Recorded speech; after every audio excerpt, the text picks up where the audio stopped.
मेरे बच्चों कैसे हैं आप। मैं उम्मीद करता हूँ कि आप सब ठीक होंगे। आज मैं आपको बहुत इंपॉर्टेंट इन्फॉर्मेशन दूंगा कि जब माइटोसिस होती है, मियोसिस होती है, तो उसमें जो सेल के डिफरेंट हिस्से होते हैं उनके बारे में आपको पता होना ज़रूरी है, जिसमें हम सेंट्रियोल्स का पता होना ज़रूरी है, न्यूक्लियस का पता होना ज़रूरी है, क्रोमोसोम्स का पता होना ज़रूरी है, सेल मेम्ब्रेन का पता होना ज़रूरी है, और न्यूक्लियस की भी मेम्ब्रेन होती है, न्यूक्लियर मेम्ब्रेन्स का पता होना ज़रूरी है, माइटोकॉन्ड्रिया का पता होना ज़रूरी है, जो छोटे छोटे डॉट्स नज़र आ रहे हैं राइबोसोम्स होते हैं, इनका पता होना ज़रूरी है। So welcome to GS academy YouTube channel.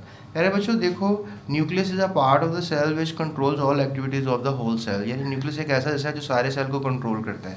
Specially आप कह लो कि न्यूक्लियस के अंदर मौजूद जो है वो जो क्रोमोसोम्स होते हैं वो सारे सेल को क्या कर रहे होते हैं, कंट्रोल कर रहे होते हैं। Chromosomes are found in the nucleus of the cell, they consist of protein and DNA. मैंने आपको 12 बताया कि जो क्रोमोसोम्स होते हैं वो प्रोटीन्स और डीएनए के बने होते हैं। डीएनए क्या होता है? Deoxyribose nucleic acid. So DNA stands for deoxyribonucleic acid. DNA is the material that contains complete set of instructions for developing a new cell or a organism. That is why it's called the hereditary material. और आप कह लो कि जो सारी information होती है, cell कैसा होगा, कैसी शेप होगी, कितना ज़िंदा रहेगा, कितनी जल्दी मर जाएगा, कितनी दफ़ा डिवाइड करेगा, सारी इन्फॉर्मेशन वो डीएनए के पास होती है। इसलिए हम कहते हैं कि डीएनए जो है वो ब्रेन है, हेरिडिटरी मटेरियल है, आगे नस्लों में कन्वर्ट होने वाला मटेरियल है। तो क्रोमोसोम्स के अंदर जो डीएनए है, it's a very important part.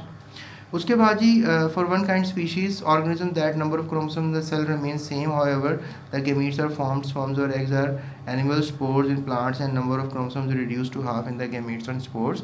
और मैंने आपको बताया है कि जो आपके जर्म लाइन सेल्स होते हैं वो रिड्यूस टू हाफ हो जाते हैं। एक सेल से 4 सेल बनते हैं, क्रोमोसोम्स में हाफ हो जाते हैं। लेकिन याद रखो जो सारी इन्फॉर्मेशन होती है वो क्रोमोसोम्स के अंदर कैद रहती है।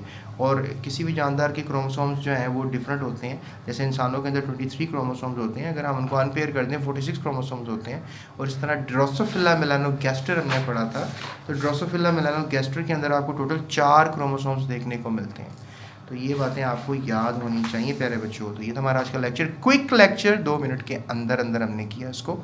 और हमने सीखा कि आखिर कैसे सेल की जो डिवाइडिंग मशीनरी है वो कौन सी है और सेल की कंट्रोल मशीनरी है वो कौन सी है। तो ये आपको सबको पता होना चाहिए।